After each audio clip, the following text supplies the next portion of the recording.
Frugal restrictions apply. See BridgestoneRewards.com for details. Big or small, we service all. Du Bois County Tire. Bourbon and Beyond is back. The world's largest music, spirits, and culinary experience returns to the heart of Louisville, Kentucky, featuring Foo Fighters,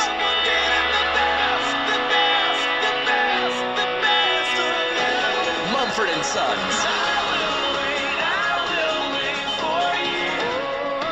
Chris Stapleton, Dave Matthews Band, Queens of the Stone Age, Casey Musgraves, plus Red Clay Strays, Hootie and the Blowfish, The War on Drugs, Foster the People, Jason Isbell and the 400 Unit, Counting Crows, Jesse Wells, Jesse Murph, Goose, and so many more. Bourbon and Beyond returns to Kentucky Expo Center September 24th through 27th with access to the thrills of Kentucky Kingdom Theme Park. Don't miss the best 4 days of the year, blending world-class music, food, bourbon, and more. Passes are on sale now at bourbonandbeyond.com.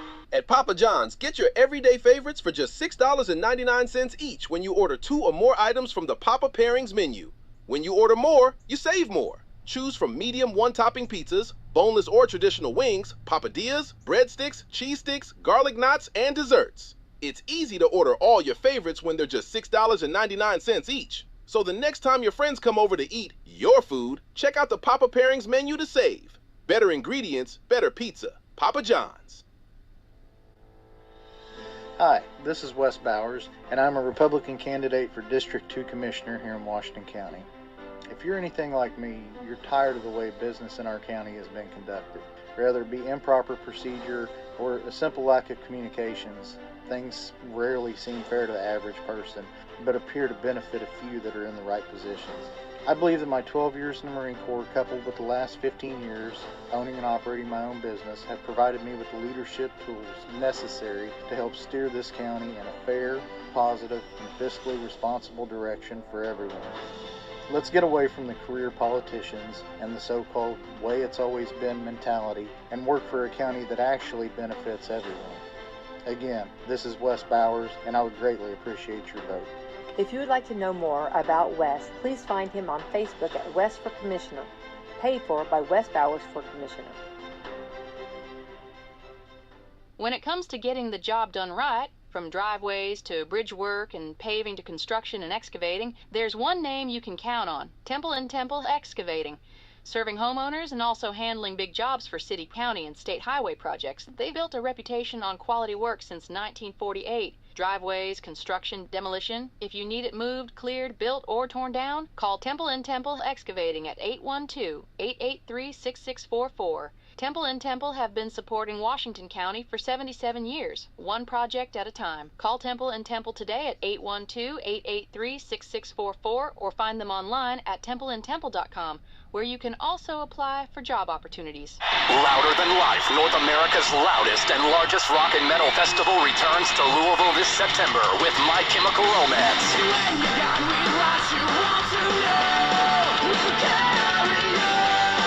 Iron Maiden, Tool, Limp Bizkit,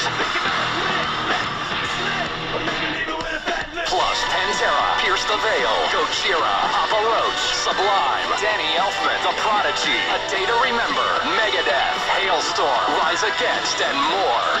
4 days, 190 plus bands, 7 stages, the loudest and largest rock and metal festival in North America. Louder Than Life returns to the Kentucky Expo Center September 17th through 20th. All 4 days, single day, and premium passes are on sale now, starting at only $1 down. Get yours at louderthanlifefestival.com.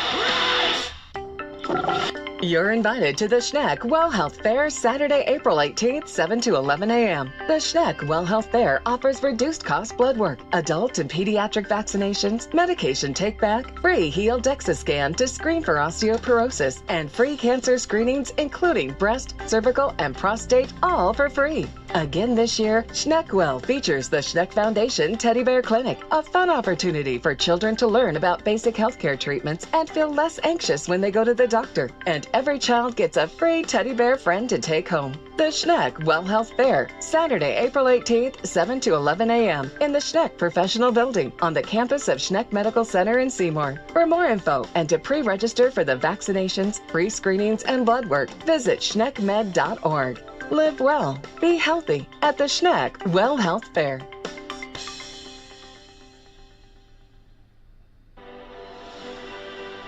In Washington County, we cherish the values that make our communities strong: faith, family, and freedom. The Republican Party stands firmly for these timeless principles. We support leaders who uphold true conservative values, protecting our religious liberties, strengthening our families, and defending the individual freedoms that define America. Tuesday, May 5th, make your voice heard in the primary election. Support your Republican candidates who will fight for the future of Washington County and the values we hold dear. Your vote matters. Vote Republican on May 5th. Paid for by the Washington County Republican Party. Serving Indiana means being ready for growing energy demands. At Duke Energy, we're adding more power to the grid and working on hundreds of local projects to make your energy more reliable. We've strengthened nearly 20,000 poles, updated more than 270 substations, and prevented hundreds of thousands of outage hours with self-healing grid technology, so your power can come back on faster than ever. That's the smarter energy future Indiana deserves. Paid for by Duke Energy shareholders. Hi, I'm Becky White, and most of you may know me as the voice of Wslm, a station my family has proudly operated since my father started in 1953. But behind the microphone, I've worn many hats. I'm a business owner of 30 years, a member of the board of directors for the Indiana Broadcasters Association, Tri Kappa sorority, and the Washington County Fair Board Director. I've also had the honor of being the first female Salem Rotarian and one of the first female broadcast owners in the state of Indiana. I've also been voted Washington County Citizen of the Year and Business of the Year. For 12 years, I've served on the Salem Community School Board. I've watched out for our tax dollars, making sure all the projects we do to improve the school grounds and buildings are done without raising our taxes. But perhaps one of my most important roles has been at home. I've been married for 30 years. Together, we've raised 6 daughters and 15 grandchildren. I know what it takes to manage a large family, a complex budget, and a growing business all at once.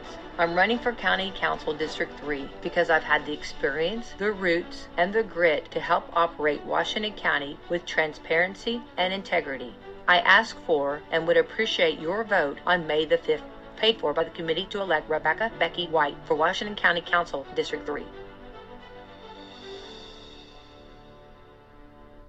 Got a new bone or joint injury? Schneck's Orthopedic Walk-In Clinics are here to help. Now available in Seymour and Salem with no appointment needed. Each location offers expert orthopedic care for the whole family, including on-site x-ray, casting, and bracing services for fast, same-day answers and care. When the unexpected happens, Schneck's Orthopedic Walk-In Clinics are ready to get you back on your feet. Hours and days vary by location, so it's important to check before you go. Visit schneckmed.org for complete details and find the clinic that works best for your schedule. Hi, I'm Chris Strange.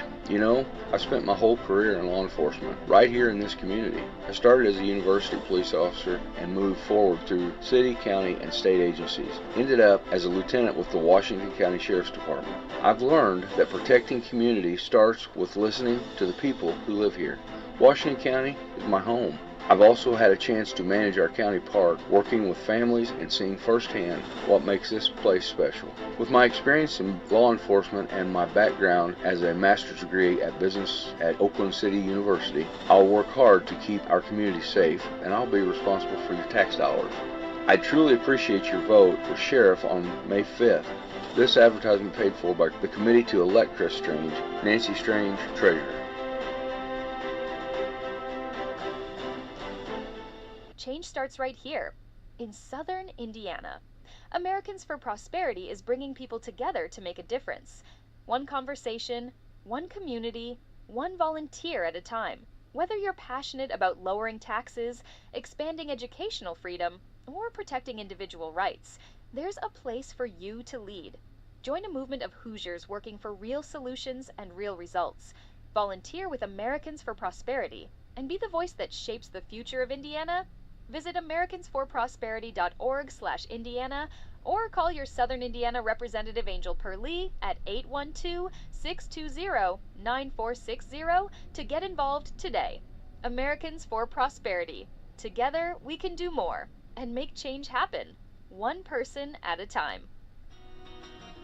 Caring people make the difference. You can feel it the minute you walk into Salem Crossing. Experts in long-term care, not just doing a job, but following a calling. They're here to help you and your family find answers and solutions and peace of mind. In fact, they become an extension of your family. For more information about Salem Crossing, visit ASCSSeniorCare.com or call 812-883-1877. That's 812-883-1877. Mama Rosa's brings their famous pizza buffet to you on Fridays from 11 a.m. to 2 p.m. for just $12.99.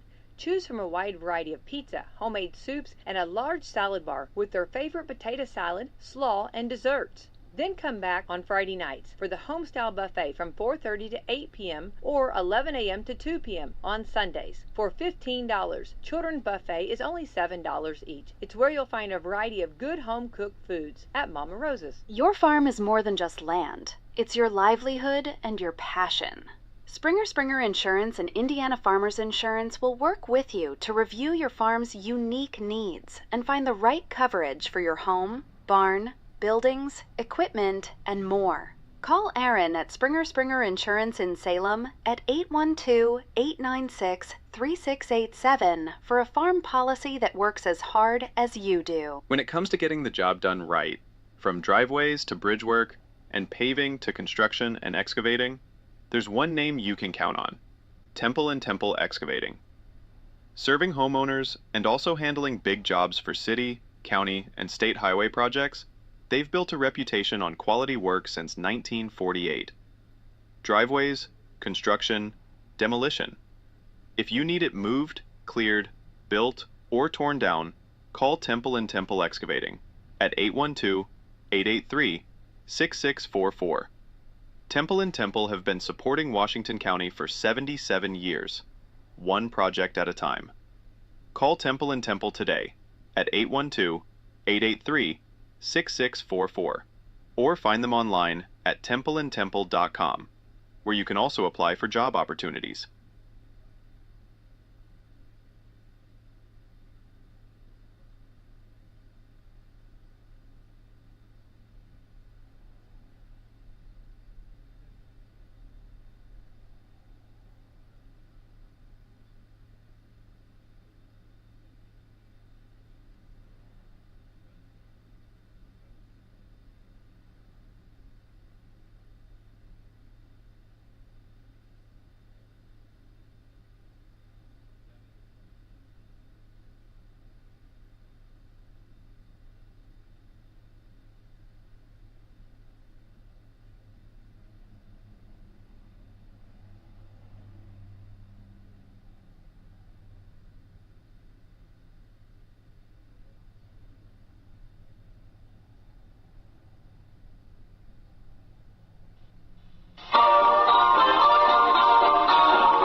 This is a very special day.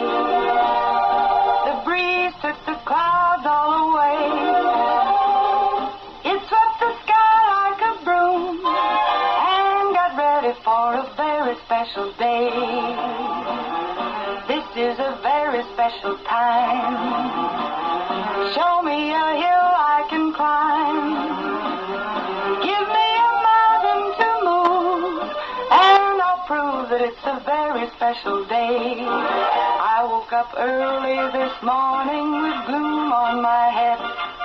Had a big feeling to climb back in bed.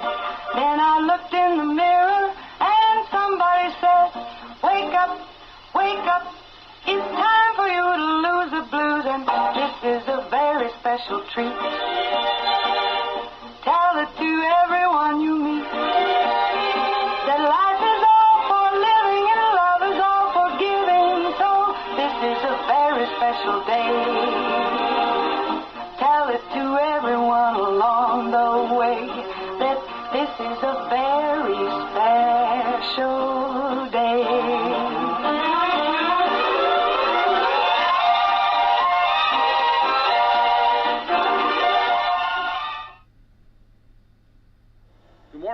Coffee Club. I'm a guest host this morning, and I've got a guest co-host and guest with us this morning, Ryan Watson. This is a paid political show, and he's running for Washington County Council District 1. And Ryan, we've known Ryan for a long time, and good guy, and I wanted to welcome him here today. And good morning, Ryan. Good morning, Greg, and it is a pleasure to be here. Thanks for having me. You're welcome. Opportunity to get on the air this morning. Yeah. Let's start off. Give us an elevator speech on Ryan Watson, and then top that off with some whipped cream and a cherry, and tell us why you've decided to seek public office. All right. Well, of course, my name's Ryan Watson. I've been a lifelong member. I know that really sounds cliche, but I am a lifelong member of Washington County. I was born right there in Washington County Memorial Hospital. I was an apple seed, so to speak. Dr. Apple delivered me, and I've been part of this community for 50 years now, and have a wife, Tracy. We've been married for 28 years. We have three wonderful kids that have grown up here in this community and thrived and have moved on. We have 6 wonderful grandkids that we spend all of our time chasing around now. And just it's so funny how you transition from being a parent to a grandparent now. I know you guys are grandparents too, so you guys are going through the same joys. Sometimes it's thrust upon you. Yes. Yes, it is, whether you want to or not. But yeah. It's so wonderful whenever you're seeing things through your grandchildren's eyes, and kind of just seeing them grow up and develop here in this community. And you think back to your childhood and all the fond memories you had growing up, and that kind of led me into why I'm wanting to run and serve the community, is because not just for the betterment of life for for me and my wife, but for my grandkids.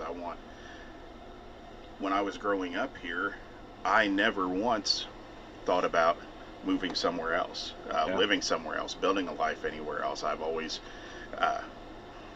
lived here.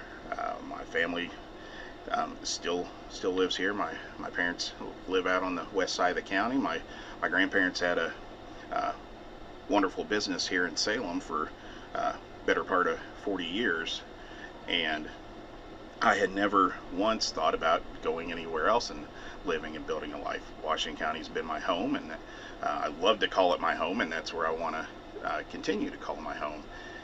And I want that for my kids and my grandkids.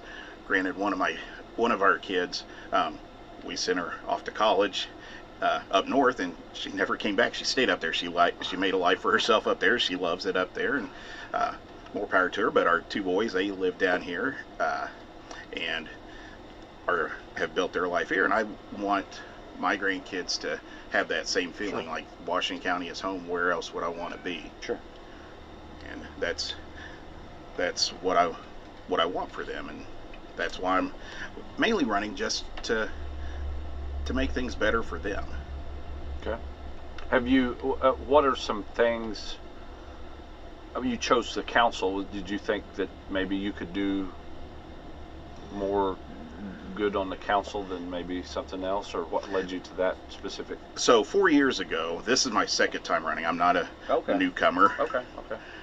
Or I am a newcomer, and I haven't served, but this is the second time I've sought this office. Okay. 4 years ago when I ran, it was in discussions with the outgoing councilman, Ben Bowling, and we were trying to figure out where there was a need. Obviously, he was retiring, so there was going to be a vacancy there, and he said that was the best way to impact our local government was either in the council or in the commissioner seat. And in the council, I feel I have better gifts to bring to that side of it, as the council does deal with with the fiscal and financial side of the county. They're basically the checkbook for the county. Sure. All budgets, all payrolls, all salaries are developed by the council, and one of the things that I bring is an auditor standpoint. That's what I do professionally, is an auditor for. Oh, well, you're different. Nobody likes that term whenever they ask, "What do you do?" Well, I'm an auditor, and then I always get that frown. And oh, I wasn't frowning. I'm just like, yeah, you're okay. So you got good money sense, and that's probably a good thing. Mm-hmm. Yeah, our company, we're a multi-million-dollar company. We also are family-owned, so we don't have the large corporate or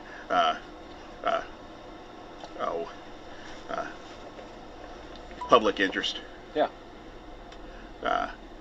Reporting to go to. We're still family-owned and family-based, so we still have operated under the same family that created the company, but we are a large company that is an industry leader in what we do, and part of my job is I'm one of a two-man team that audits the processes and procedures for the purchasing of, I think last year we purchased around $113 million worth of resources for our company. So, and tell us the company.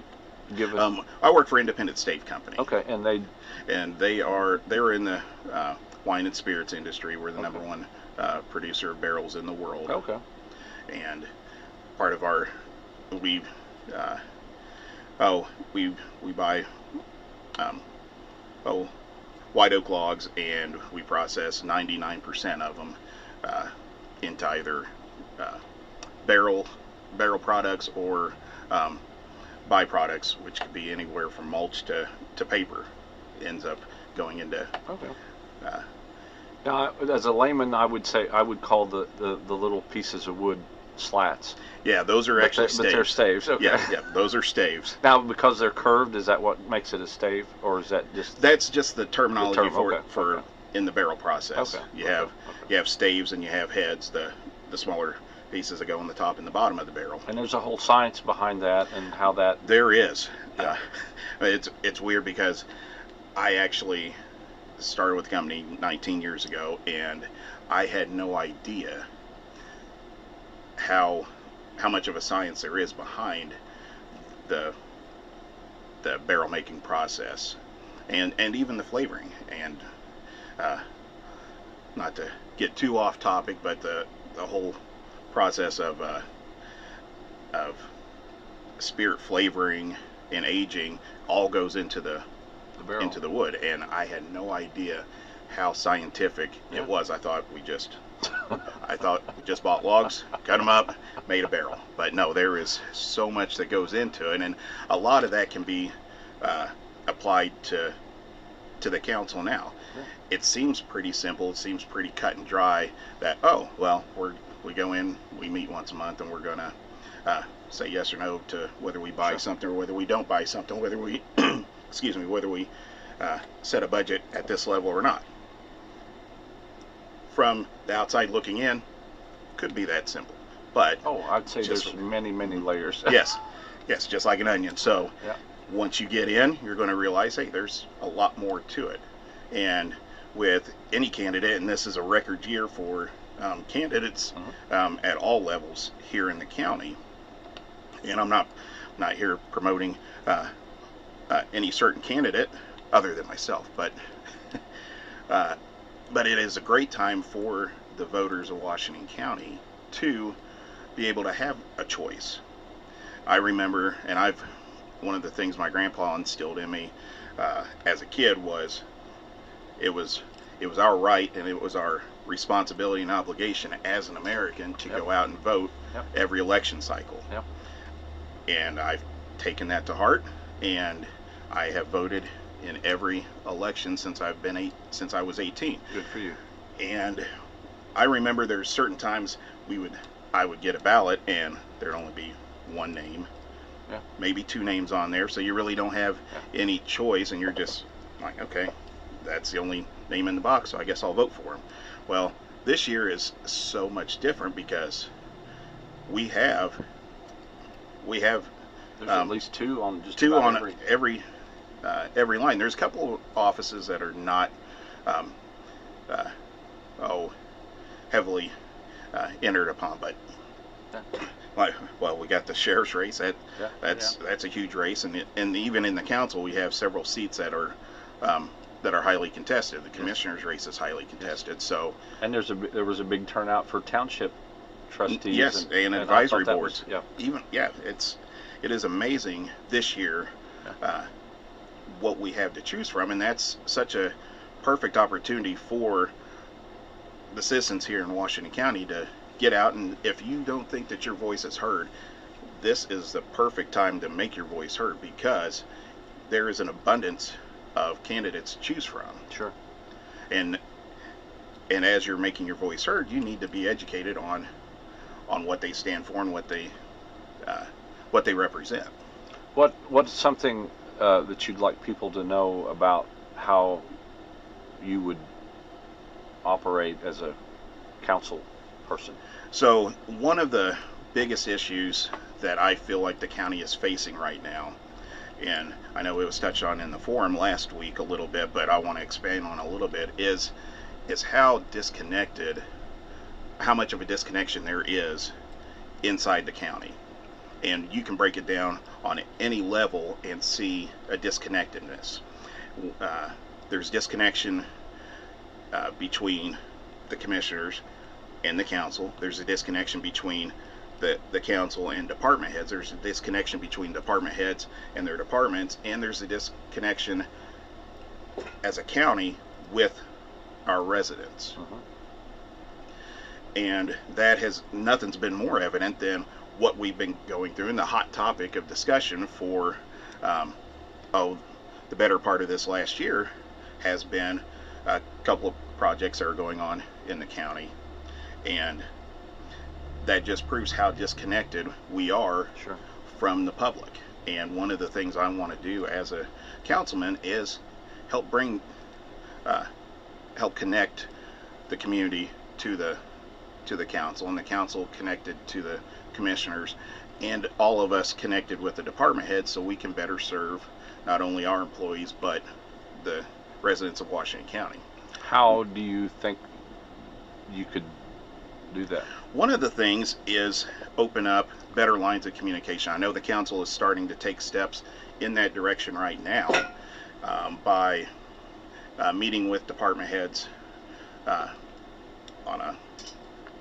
they rotate to the different departments either once a month or once every other month, just to discuss some highs and lows. But one of the things I would like to do is personally myself, not just do it as part of the council, but as an incoming member, I would love to meet with every department head. And it's funny because the department heads usually have a lot of communication with the council as it gets closer to budget time. When it gets closer to the fall for budget hearings and stuff, then there's communication between department heads, because they're wanting something. Yeah, they're wanting to set up. It's like your kids. Yeah. They get real nice around birthday and Christmas, right? Oh yeah, yeah. You know what I would really like, but the rest of the year they're still operating their departments, and as a council we need to know what's working for them, what's not working for them, when is their hot times of the year. Every department has stressful, busy times, hard times to operate, and then they have some easier, smooth sailing times. And I think we need to know when those are. What can we do to better you during those stressful times, during those busier times? I think the more you can understand the departments, the more you can understand when they come in and say, we'd like to have 15%. Exactly. Increase in our, well, why is that? Yeah. And if you know, then you got a better. Oh yeah, if we're interacting and if we're engaged with the departments all year round, then when it comes time for budget hearings, we can easily say, oh, I agree with that, or hey, how about we try this? And not just with the department heads, we need to be more connected with the residents. one of the things I would love to do, and I'd love to see, even if I'm not elected, what I would love to see with the council is make meetings more available to the public. Yes, we do stream all public meetings online, but these are all done at 9 o'clock on a Monday or a Tuesday morning most of the time. Well, I don't know about you, but usually 9 o'clock I'm somewhere else, and the majority of Washington County does work during that time. So I would love to see some council meetings and some commissioner meetings move to some nighttime meetings. Maybe once a quarter, at least once a quarter, if not every other month, have a nighttime meeting to where the public that usually works 9 to 5 or 8 to 4 during the week could attend the meetings. Even if they don't have anything to say, at least they can see that we're not just meeting behind closed doors and trying to push things through without them being able to interact. Even though it might not make a difference, it would make a difference to see behind the curtain. Mm-hmm. Although there is no curtain. There is no curtain, but at times... People think there are, but... Perception is reality, sure. And the way that we operate right now does kind of give that Wizard of Oz look. Like there's this curtain, and there's a man back there, and there's this great, big, powerful Oz, or powerful council or commissioners making all these decisions. Well, at the end of the day, the residents make the decisions. Just a regular guy. Yeah, it's just a regular guy, and we need to pull that curtain back so everybody can see what we're doing, and that can put to bed any speculation of wrongdoing. Sure. Now, this is District 1, and there's 4 districts and then an at-large? So the council's made up of 4 districts and 3 at-large. 3 at-large, okay. Yes. Okay. Yeah, there's 7. Yeah. Yes. Yeah. This year, this election cycle, it's just the 4 district seats. Yeah. And thanks to the 2020 census, all of the districts in Washington County were reassigned, and it just really is really hard to look at, and it's really hard to see because District 1, where I represent, is so choppy. It is very choppy, to say the least. It's more the central. Is it more the central part of the county, or that's what it used to be? Okay. It used to be. Okay. So what is District it now? 1 used to be the majority of Salem. Okay. Mainly Washington Township was District 1. Well, now it has all of Pierce Township, Salem Precinct 1, Salem 4, and Washington 4. Okay. And it's really confusing, not only for us as candidates, but it's even more confusing for voters. Sure. So, and I realized that the last time that I ran, I had voters come out and say, well, I was ready to vote for you, but you weren't on my ballot.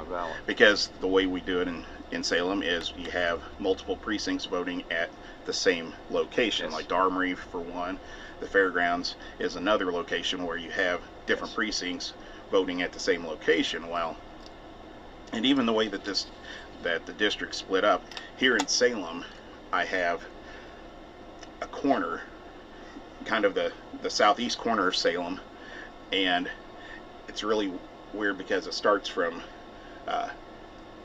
Highway 60 and 56 split on the south side of 56. So the Speedway is outside of it, but right across the street from the Speedway is inside the district. And that runs almost down to Maudlin Road, down 56 West, and then right here in the middle of town is part of District, I believe that's District 3. Yeah. So that's right here in the middle of town. And then I pick up from Elizabeth Street down to Walmart on Hackberry Street on one side of it. It is. It was divided. It was redivided based on population density and stuff, but it's very confusing, not only for us as a candidate when we're filing to run, but it's even more confusing for the voters. Sure, so as a voter, if you don't know you go to the where polls you're and voting, you want to vote for Ryan, you yeah, may need to move. May need to move, but it'll be too late this year. Too late this year. If you go to indianavoters.com, you can look up where by your name, address, what precinct and what district you fall in as far as commissioners and council goes. Now, So, did that change for all offices or just for the council? just for the council. Really? It it redivided the council seats. The commissioner seats, I believe, stayed the district line stayed the same for the commissioners. There's only 3 of them, so it was easy to keep those boundary lines the same. But the council, I guess, because of the number of positions on the council, they had to redivide the district lines. Okay. Now, with any budget, it's a finite number. Mm-hmm. So you start out. Do you know what their budget is? Roughly? So I don't have it. It's in the millions, I'm sure. Yeah, it is. I don't have the exact number. I am getting those numbers pulled for some ideas and some concepts that I'm working on. I don't want to throw it out here right now without having all the data, but there's a couple of areas of opportunities that we have to make some things better for some groups inside of our local payroll or our county government. So there are some things that we can do better, and some new ideas I have that could seem a little outlandish, but I have a plan. I have a ways to make those things happen. Whether it good. Because everybody wants some more money to everybody do things. Yeah. And then if there's only so much in the bank, then you have to, and that's one thing or increase how much is in the bank. Right. And that's one thing Ben Bowling was teaching me when I ran 4 years ago, was he said that everybody has a wish list, and everybody has wants and what they think they need this money for. But he said at the end of the day, the pot's only this big. Yeah.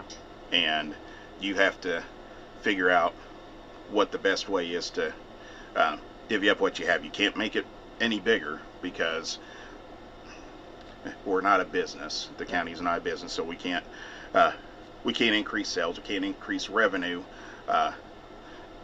easily. Yeah. So we have to work with what we have, and that's the tax dollars. Yeah. And nobody wants to pay more taxes. So No.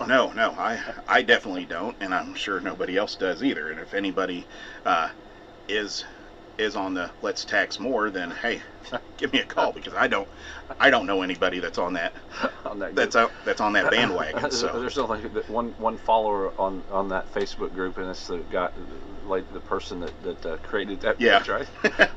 Speaking of taxes, today is tax day for the IRS, and then in a couple of weeks we have property tax day. So yes, you go see Nancy Coates with a big check. So yes, see them for the big check, and if you have questions, know who you need to go to talk to on those questions. And that's another big topic of not going to say contention, but that's a big topic right now, is the property taxes. Property taxes increased, and of course everybody goes to the courthouse, and and rightfully so.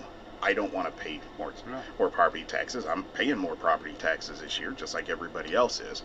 But we all want to go into the courthouse. We want answers, and we're trying to go to every office to figure out why the taxes went up. Well, at the end of the day, it's one of those things that everybody's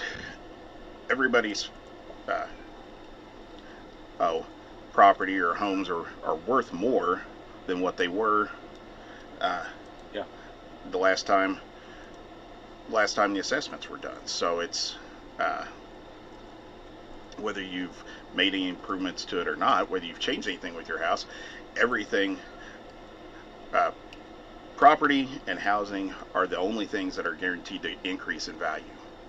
And it happens whether you do anything to it or not, whether you like it or not, it's going to increase in value. And the state sets the multipliers and sets the parameters on how square footage is assessed and how it's taxed. So unfortunately, us and a lot of people in the courthouse are just messengers. Yeah. And oh yeah.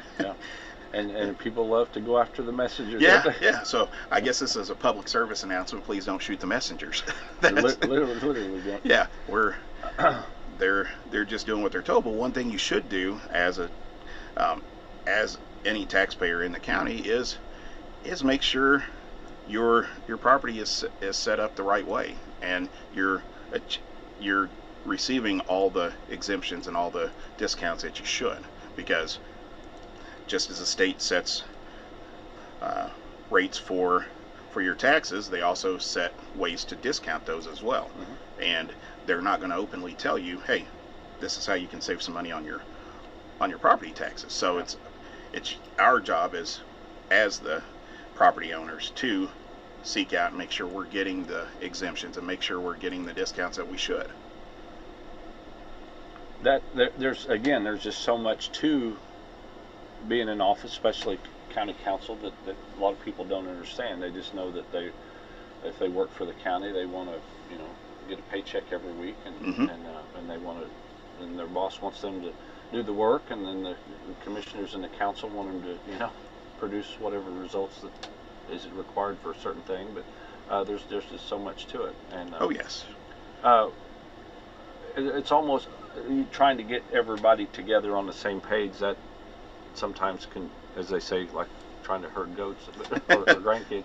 Mm-hmm. But I think you would be a good person to do that. I think you've got the temperament and the experience to do that. Well, thank you. And that's what I would like to be able to contribute is, and that's another thing that we as a county need to do better about. And one thing, if you've watched any of our meetings that are available on the YouTube channel through Washington County, Indiana, I don't want to say this negatively towards current members or current officials that are elected on there, but we do a really great job of embarrassing ourselves as a county, and as an elected official. It's not just a local trend, I think, sometimes. No, but we can only control what we contribute. The copyright on that, or trademark. Yeah, it's not trademarked solely to Washington County, but we're doing a really good job of monopolizing that at the moment. And I really think that we owe it to the community to handle ourselves a lot better, a lot more respectful in our meeting situations, because it's not the days of old where we have the meetings and we can be passionate, and I'm not saying people dislike each other or they have ill feelings towards each other, but people get passionate about different situations and their stands on different situations, and there is absolutely nothing in the world wrong with that. We need to, if you're not passionate about anything that you're doing, then you shouldn't be doing it. That's my opinion. I think everybody that gets in office should get a copy, and I don't think that it binds to public office, but the Robert's Rules of Order would be a good guide to conducting meetings, maybe. Yes. Well, yes, it is. The Bible either. Both books are very pertinent and very very needed in those meetings and in those formats, and that's one thing. Yes, as I was saying, we can be passionate, we should be passionate, but at the same time, we got to understand we're conducting a business, and we're conducting a business for the people. For the people in a meeting and in a public setting. Even though there may not be a lot of people sitting in the gallery at that time, there's going to be a lot of people watching it, and it's available to the world. Yeah. Literally to the world. Makes it a little different. Yes. And there's sometimes that we forget about that, and we need to remember that we have to have civility inside our sure. Meetings, whether it's council, whether it's commissioners. We have to have that, especially when we're going to have it out there, because I'm just thankful I grew up in a time where that was not available. Right. And you said Robert's Rules of Order, and that's one of the things that I'll sit there and I'm watching the meetings, and I'm like, well, wait a minute, that motion can't even carry right now, because we're not. I love Robert's Rules of Order, and back in my high school days, I ran a chapter meeting team in the FFA, and I actually went to state on that. So I love Robert's Rules of Order, and I'm all the time. And Tracy, I'll get the eye roll every time I'm talking about, hey, that's not right. And I'm sitting in my living room, I'm standing up, rising to a point of order, because that don't count. Nope, it does not. Yeah, I forgot. You were in FFA, and you rose to the. Yes, You were at the top of the. I was a state officer right out of high school, and in Indiana, the FFA program is one of the best in the country. Yeah. And back in '94, as soon as I graduated from high school, I was elected to state office, and that was a full-time job. And so, as a high school senior, just graduating, packing up my stuff, moving. The only time I've lived outside of Washington County was for a year up in Trafalgar at the FFA Center, and that takes a lot as a 18-year-old to move up there and represent. At that time, there was only I think almost 5,000 members. Now it's up to 8,000 members in the state of Indiana, and that job has evolved immensely too. Sure. One of my state officer mates, their daughter is actually the state president right now. So, and just learning how much that role has changed. But yeah, that's one of the things that I did, and as a body of 7 members from all over the state, gathering together to serve our membership role of, at that time, almost 5,000 members. So that gives me additional tools and traits to help with the county council. Yeah, that's awesome. That's good tools and experiences to have under your belt. Definitely. Yes. And you, and as an auditor, now there's the Lincoln dinner's tomorrow night, and the state auditor will be there, but her title now is the comptroller. I guess that's interchangeable with auditor. Yeah. Okay.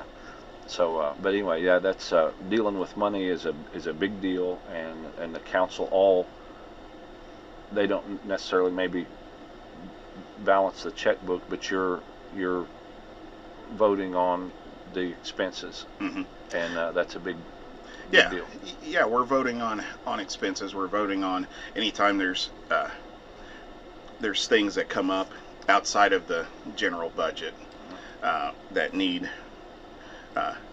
funds appropriated for. That falls on the council to say yes or no. Yeah.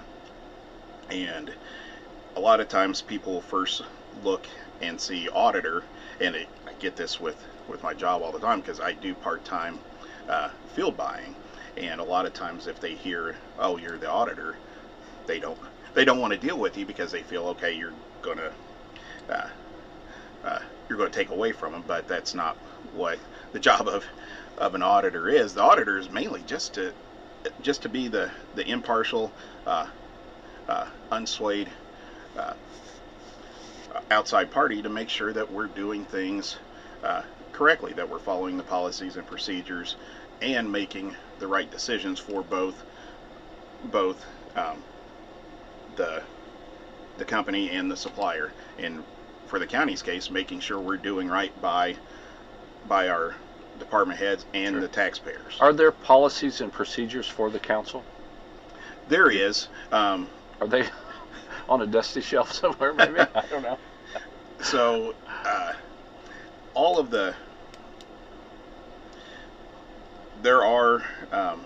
there's a handbook for the county to start with that gives, that outlines all the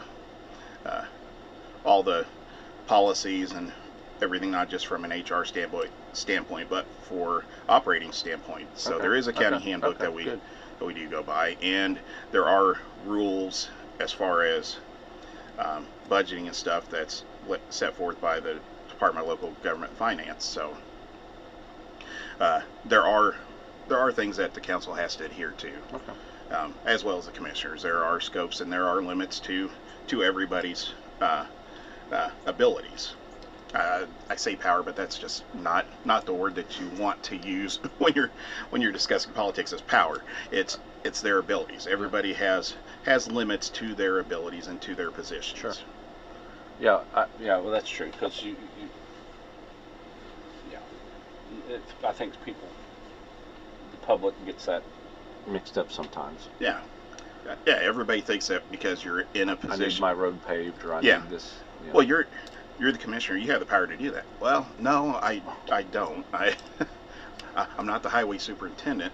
They have a plan, and they have every department has laid out what they have to do in this fiscal year, every year, and the commissioners and the council are earpieces for the community. They're not the end all be all for the community. They're not the ones that's going to say, oh yeah, we're going to do that for you. You can't call up your councilman and say, hey, can you make sure that there's that we do this to the insurance for the employees? If the councilman says, well, yeah, we can do that, well, they're lying. Because that's outside of their abilities. Now, can they work together to try to better the benefits? Absolutely. Should they be doing that? Absolutely. Should they be meeting to make sure that ordinances are up to date and relevant to these times? Absolutely. But they don't have the ability to promise it themselves. Nor do commissioners. And one of the things I like to do is to remind people of that. We all have our limits to our positions, and we can't oversell stuff, and we can't short side people either. Sure. What as a council person, council member, several councilmen and councilwomen serve on different boards and committees. Yes.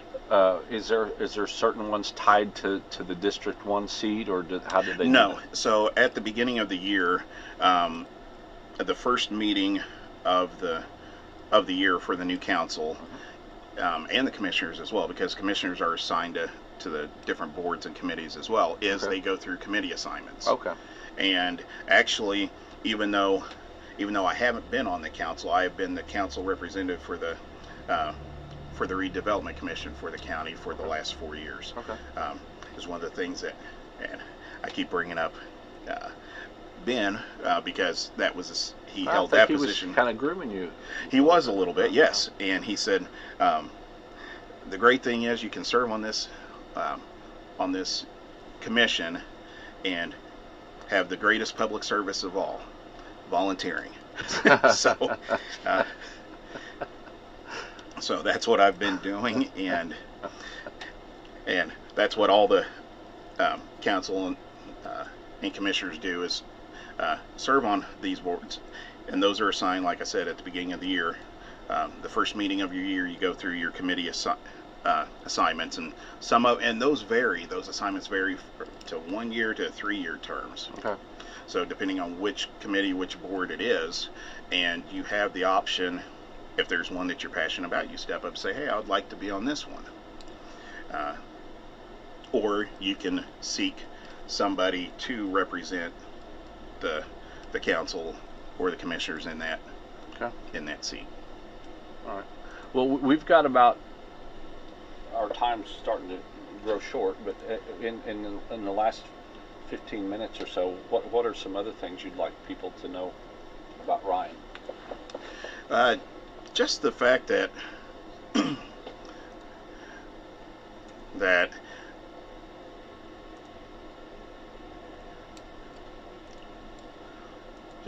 I'm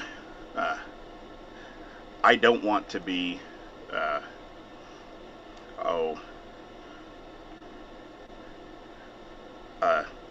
politician that I don't want to be a politician, basically. I want to be a servant. I want to serve the community. This will be, serving on the council would be an addition to my current job, but I don't want to be a politician. I don't want to be somebody that pops up on your ballot every time there's an election cycle just to be there. I want to be here for the people, and I want to make things better. And I'm never going to sit there and criticize or put down anybody that is currently serving or has served, whether it's on the council, commissioner, or even the elected department heads. I'm not going to sit there and downgrade them or downplay or degrade anything that they've ever done, because they did say yes and they did take on those jobs and those tasks to serve our county. Sure. And I respect and admire them for that. But at the same time, there's always a new way to do things, and there's always a better way to do things. Anytime we believe that we've hit the peak or hit our best spot, then you start getting complacent, and I believe that there might be a little bit of complacency amongst our government right now. I think with the public too. I think yes. I think that we're all involved in our own lives, our children, our jobs, our grandkids, our home, whatever hobbies we have, and unless it affects us, sometimes we don't really pay much attention to it. Right. And I just feel like there's so many things and so much we can do better for our community. There's always one thing I've always been told, and one thing we always told our kids when they were growing up, and now it's funny that they're saying it to their kids now, is there's always room for improvement. Yeah.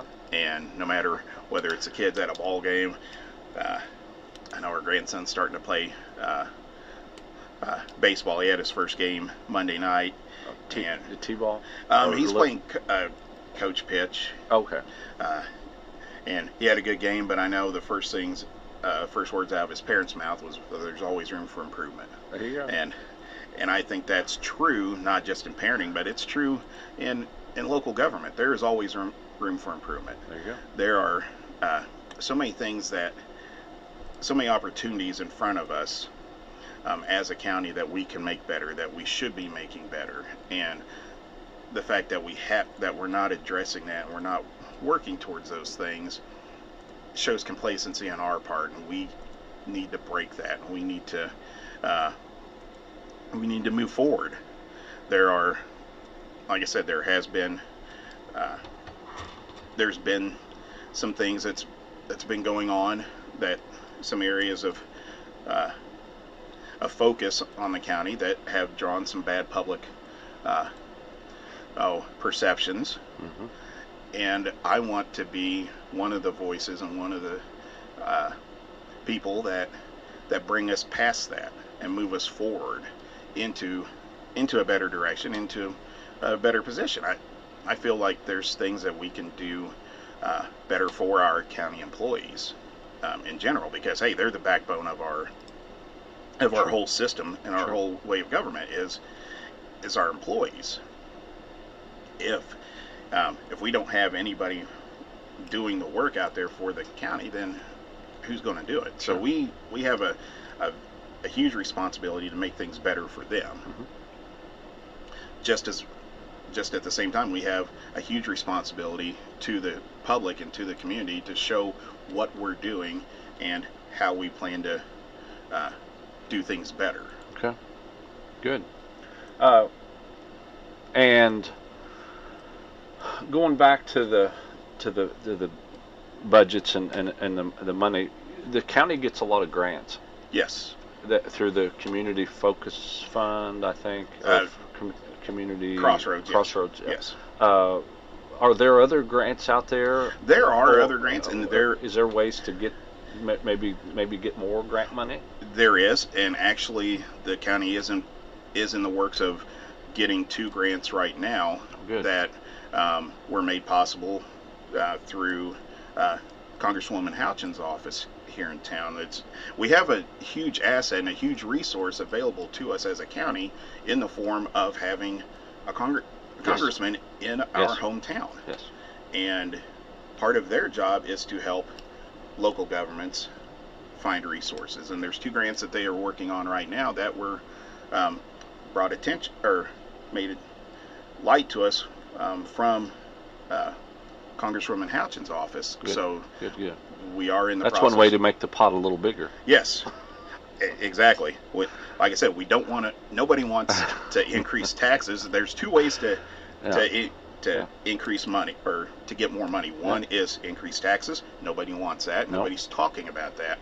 And the second is to utilize grants. Yep. There's so much grant money out there, and somebody's going to get it. Yeah. Why not? Why not us? Exactly.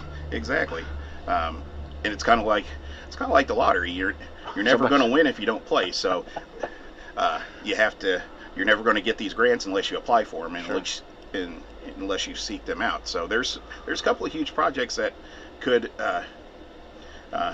be utilized and could be helped by these grants. So, and that avoids, like I said, it avoids us ever talking about imposing or increasing local taxes or implementing things like wheel taxes and stuff. Nobody wants to do that, and nobody's in favor of that. So I know when the property tax rate was trimmed a little bit this past year, that kind of created a shortfall for a lot of schools and cities and towns and in the county, and they had talked about maybe that as a way to make up the difference. But that has been discussed, and I just want to say I would be strictly opposed to that. And until there is a time where we don't have this grant money available to us, there is absolutely no reason to be discussing tax or increasing in taxes or implementing wheel taxes. Now, I will say that that tax adjustment, that tax rate adjustment, we have yet to feel that yet, because those get implemented a year later. Okay, so that's next year. Yeah, so basically the taxes you're paying right now are for last year. And the taxes in 26 you're not going to pay until 27. So we're not going to see that adjustment until next year. Okay. And we as a county need to be ready to address those issues come budget time. Yeah. And one of the things we want to do is be able to make a smarter yes and not just no. We don't want to say no to everything, but we need to be more educated and make a more informed yes when these questions come up. Yeah, it's kind of like me at Thanksgiving. I have to be choosy on what. Yeah, well, me at Thanksgiving, usually there's no no's when it comes to that. No's are hard. Yeah. No's are hard. But no, it sounds like you've got a lot of good experience. You've been groomed for this, and so now we just need people to come out on the 5th of May and vote. Yes. Vote in your correct district. And vote in the correct district. And like I said, go to indianavoter.com beforehand and know what precinct you're supposed to be voting in. Because you could be assigned a different precinct, and it's happened to me personally before this service was ever implemented by the Secretary of State. I showed up to where I thought I was supposed to vote. I wasn't on that voter roll. I was still in another precinct, so I had to drive over to that other precinct and vote in order to make it count. So yes, go onto that website, make sure you know where you're supposed to be voting. So on May 5th you make your vote. And there's also early voting. If you don't know where you're supposed to vote, the best way to do it is to go to the clerk's office there at the Justice Center.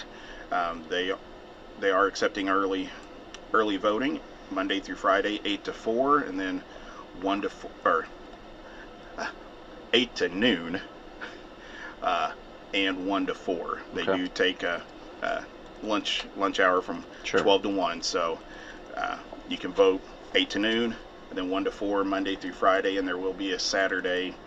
I think it's actually the last 2 Saturdays before. I think so. Before May, they will be open on Saturday from for a partial day. I just looked myself up, and I'm in the Washington 3, so if I could, I would. Yep, can't vote for me. Sometimes I wish I would have ran for an at-large seat, because it'd make things a lot less complicated and a lot easier to. Then you went from 6 grandchildren to 28,000. That's right. You got to be responsible for the whole county. Now your phone calls would be limited now compared to, I guess, the at-large. Yeah, and that's one thing to. Probably one of the last points I want to make is that even though I am running under a District 1 seat, after you're sworn in, it's not just that district that you represent. You're representing the whole county, and you have to make decisions based on the whole county, not just the people that are residing inside your district. Sure. Yeah, that's for sure. And at 6 o'clock Wednesday or Tuesday night coming up, Ryan will probably be up at the. I'll be at the Justice Center. Justice Center. Yep. And notebook in hand, crunching numbers. So see how it is. Like I said, I'd love the opportunity to serve the county, and in this capacity, and if the community and the county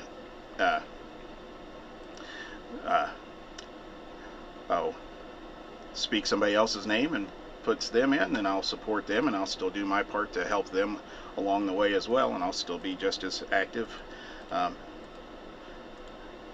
as I am today. Yeah. Now you're on the Redevelopment Commission. Yes. And what do they do? So they manage the TIF funds. Okay. And the TIF districts inside the county, and basically we help develop the economic base for the county. And one of the projects that they work on is the industrial park down here on 56. Yes. That Jess Hessel, the the Redevelopment Commission, helped put that park in, helped put the road and the utilities through that park in place, and we've helped with funding on the airport project as it was being built and being modified. Those funds, we help with that. So that's the purpose of the Redevelopment Commission. Okay. And you're on that for another year. Okay. Yes, I'm on it for 2026. At the end of 2026, my term expires, but I hope to join it, or to be appointed to it again next year as well. And is this the first term you've been on that? No, this is the 4th year. Oh, I started back in 2023, January 1st, 2023. Okay. Was when I started. All right. I replaced a outgoing member, Ben. Yep. Yeah. So Okay. I've been on there ever since, and hope to continue to be on there, and hope to continue to serve on other boards as well. Good deal. And so be sure on November 5th in Washington 1, vote for. Who will you be voting for? Ryan Watson. I'll be voting for myself, and hopefully others will be voting for me as well. That's right. And then tomorrow night, we were talking about earlier, is the Lincoln dinner, and that starts at 6:30. The dinner starts at 6:30. Doors open at 5:30. Yeah. At Cornerstone. Yeah. Hall. And they have some speakers. Diego will be there. I can't always remember Diego's last name. Morales. Yeah. And the state auditor, the state comptroller, but yes. she's the state auditor, and I can't remember her name. I can't remember the third one. We do have a panel of three. There's a third one, and yes. I don't remember who he. Yeah, every time they ask me, that escapes me too. But we do have a panel of three there. Tickets are $25 at the door. Okay. There's a silent auction, so there is a silent auction as well, and it is another way. One of the last opportunities you have to listen and hear what the candidates have to say. Most of the candidates will be present tomorrow night, mm-hmm. and they'll be able to share a few of their thoughts briefly. It will go by pretty quick, so they'll have to get the most in a short amount of time. Sure. Tomorrow night, since there is so many, but that is one of the last opportunities to get out and meet your candidates. And then also Saturday, I'll put a small plug. There is a parade going on. The city of Salem's hosting a 250th America's birthday celebration on Saturday at 2 p.m. It's running from the old, or up there on Hilltop, the American Legion, and running all the way down to the square, and we'll end at Walnut Street.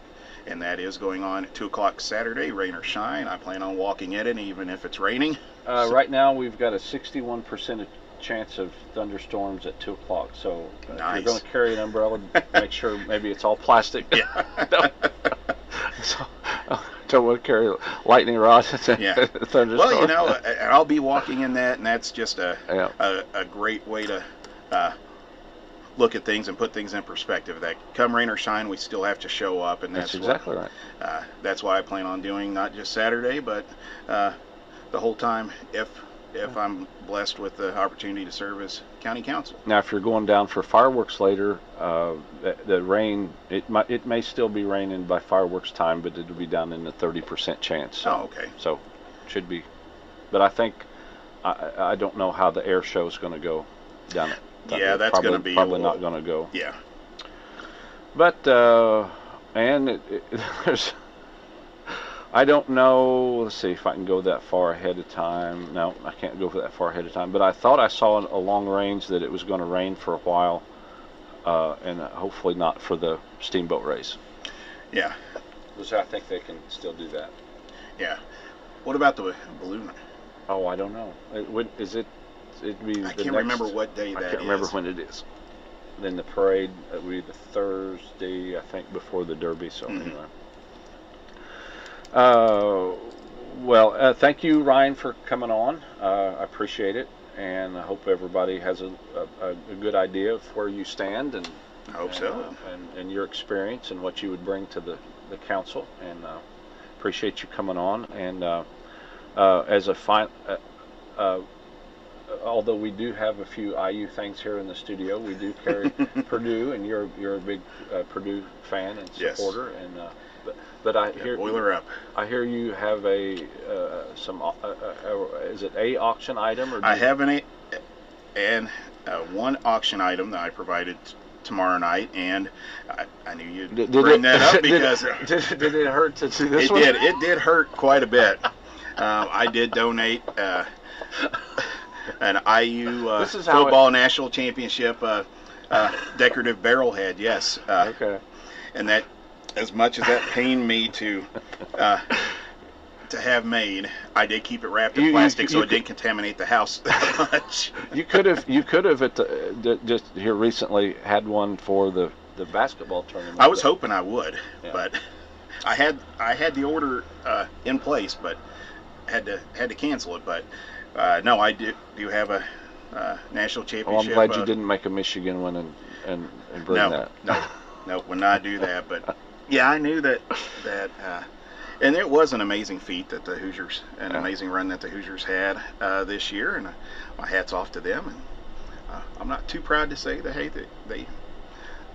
they took care of business and they got the job done. I was a little honestly worried the last game because Miami had some stuff, and they were if they hadn't have forced the fumble and that pick right in that closing drive. I was actually in Miami for other reasons. We were on vacation at national championship time, and it wasn't warm either, was it? No, but you could tell who the Indiana people were. Yeah, because all of us from Indiana were wearing T-shirts and shorts, and all the Miami natives were bundled up in hoodies and jackets and stuff. So I was like, hey, you're down here for the game. It was there was some time before the game. The sun was out and it was nice, but like we went down to the beach and it was kind of chilly, that wind. But when we drove down, we got down to Miami on Sunday. It was 84 to start with, and then I'd love to for that 84. Then it dropped down in the 60s, and we started thinking, man, we did not pack anything warm, and then we ran into the ice storm coming home. Oh no! And dressed in our summer vacation wear. Well, that was a little challenging. We ran into some bad weather. Ran into the ice storm right about Nashville, and then we sliced a tire in Bowling Green at midnight on a Saturday night. And I'm wearing shorts and and a T-shirt, dealing with freezing rain. So if you could have just got a little farther at Buc-ee's, you could have went in and got a sweatshirt and some beaver nuggets, and everything would have been good. That would have been a great place to blow a tire at, but it did not work out that way. We barely, and we were able to get to a hotel with one room left. Oh my goodness! But the roof leaked, and we woke up to water falling on us. But oh no! Yeah.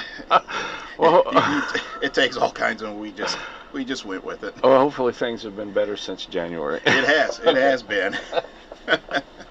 Hopefully better things are yet to come. All right. That's what I believe. There you go. And hopefully in May. Okay. Yes. Well, thank you, Ryan. We need to scoot out of here, but also thanks to our regular sponsors. We'll hear from them here in just a second. Mediview Healthcare, Walmart, Salem Crossing, Americans for Prosperity, Mama Rosa's, Dr. Black's Eye Associates, Marshall Monument, Springer and Springer Insurance, Sneck Hospital, Temple and Temple, Wes Bowers for Commissioner, and Chris Strange for Sheriff. And we'll be back. And today's show has been also brought to you by Ryan Watson for County Council. Yes. So thank you all for listening. And made with clean ingredients. Right now, new customers can get 20% off site-wide with the code BIGVOX at shopmando.com. That's the code BIGVOX at shopmando.com.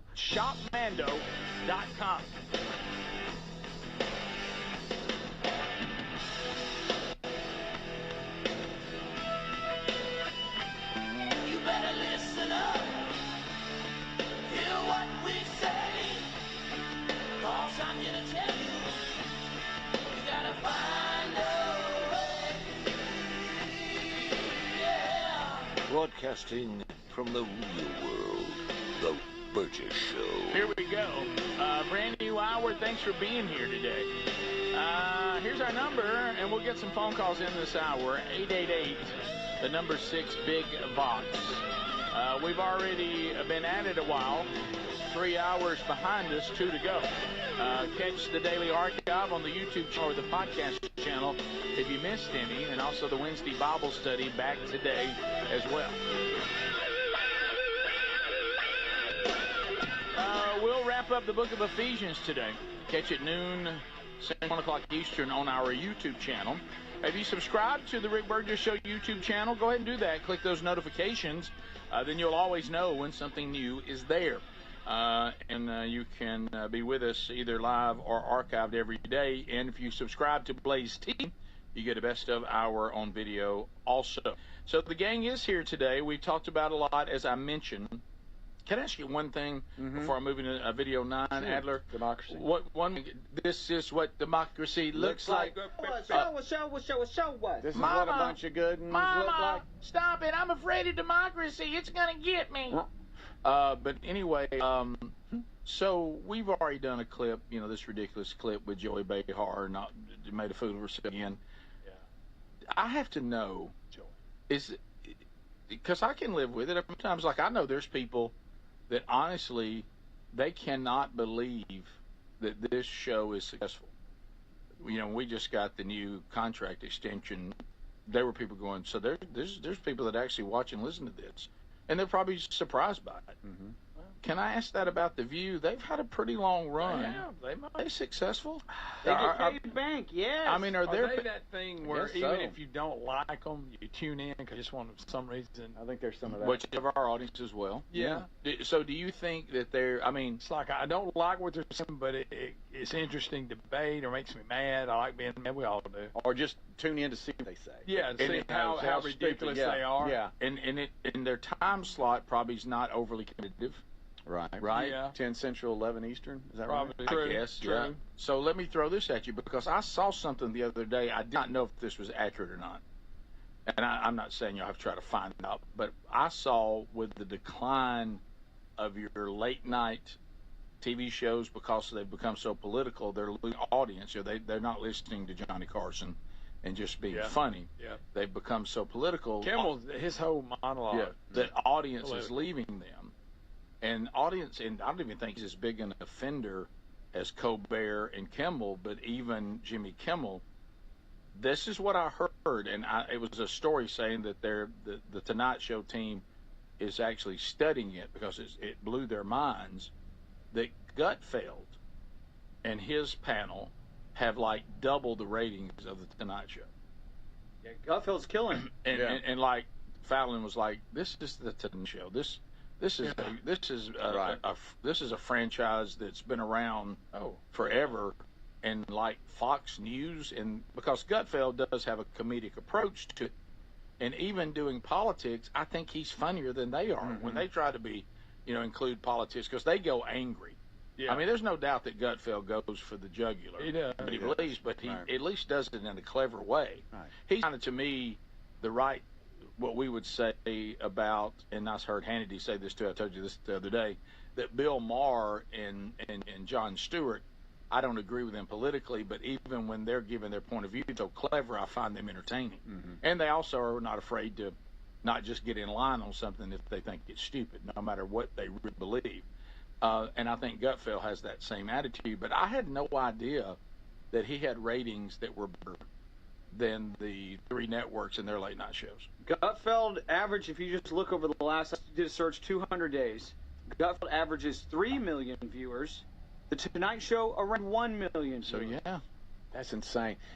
Gutfeld, he gets me in trouble because he comes on at 9 p.m. Central, and if I ever have Fox News on or something like that, I'll get locked into his monologue, which is hilarious most of the time. Yeah. Before I know it, it's like 9:15, 9:20, and I'm like, "Gosh almighty, I did it again."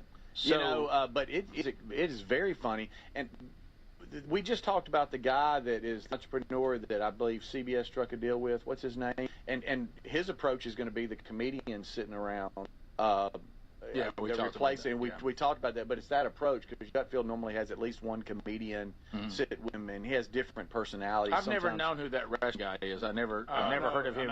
I've never heard of him in my life. Byron Allen's Comics Unleashed. Yeah. So they're going to sit around and throw ideas up, and they have to. They're going to try to give a Gutfeld version themselves. It sounds like. But different scenarios, or anyway, I've been seeing some of the promos, so it looks like that. Yeah, so Is it- wow. And Yeah, the wrestlers at what's his name? Huge. Tar's not. No, until he was on What's his Gutfeld. name? Gutfeld? Well, until he was on Gutfeld, I'd never heard of him in my life. Tyrus? You talking about Tyrus, thank you. He was a Golly. wrestler? Yes, yeah, he was I the didn't champ. know that. Yeah. I had no idea who he was. Yeah. Wait, he was like a WWE wrestler or like a real wrestler? No, Oh. WWE. No, Like, WWE, okay. yeah. And he has a I think- podcast. He does a Fox Nation thing. I had no. That's him. There he is. So that's him. Yep, that's him. So there you Big go. man. Yeah. There he is. Yeah, Very he's- big man. Anyway, I just found that interesting, and I wondered. So does the View have a legitimate audience? They get paid like they do. They do. So are there people that say, "I'll tell you one thing, I don't miss the View"? I mean, I'm sitting here ready to go. I mean, on purpose. I'm not talking about somebody like it's part of like, you're doing community service, and by the way, you have to watch the View too, or we're gonna put you in jail. I mean, there's people that like say, "Hey, man, I'm in." Looks like they get around 2.5 million. That's a strong audience. Yeah, way stronger than Tonight Show. Wow. Yeah, it says that they have 3 leading ratings. Okay. But I think a lot of it, like you said, Greg, there's a little bit of that. I know I shouldn't be looking over at this car wreck, but I just can't help it. Yeah. Yeah. I don't see these Well- idiots. Well, I bet they're going to go all. I've one that. The reason why- how ridiculous they are. Yeah, I think the reason why I'm now confirming in my mind that that's true, because I will tell you something. The View, if they say anything outrageous, which is practically every day, our audience will always start emailing saying, "Hey, did y'all see what happened on you?" So I do think that there are people that can't wait for the next thing that they're going to say that even bothers them. Yeah. Right. Not in agreement with them. How about The View, the #1 ranked daytime talk show among households and total viewers, 9th consecutive season? And again, not a lot of competition. Not a lot of competition right there. Right. But I mean, they don't start. Well, they don't start till we're done. I don't know. Jeopardy. Maybe they're smarter than we think because they're so just. I mean, people like us talk about them because they're so ridiculous. Yes. But that makes people go, well, wow, let me see what this is. It's kind of like the guy rapping yesterday in the church Maybe song. there's a method to the madness. What did we say? Not that we love this. What we said was, you got to see this. Exactly. So is there some of that? I think so. You got to hear these Yeah, chicks. I want to hear how ridiculous they're going to be about this political situation here. Right. Do you find yourself kind of wanting somebody to put their fingernails on